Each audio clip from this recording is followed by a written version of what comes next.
እኔ ማንኛውን ነው ሲሰድብ ያየኝ? እኔ መሲሁን ልሰድብ፣ ክርስቶስን ልሰድብ፣ ገብርኤልን ልሰድብ፣ ማርያምን ልሰድብ? ብሰድባቸው ከእስልምና እወጣለሁ እኮ ታውቃለህ።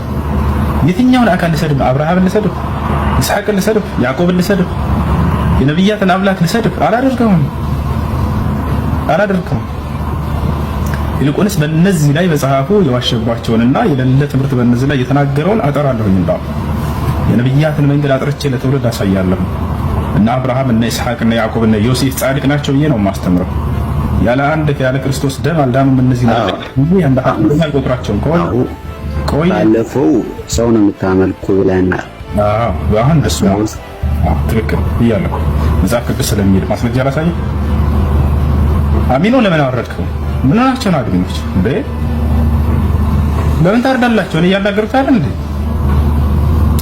ባለፈው ለዚህ ነው አድሚኖች ሁላችሁም የሚያነሷቸው እያወሩ ልጆች እዚህ ጋር እንትን ትላላችሁ። ያላውጣና አካዳሚነት ተባረኩ ነው የምንለው ለተሳዳቢዎች። ተባረኩ፣ ቀጥሉበት።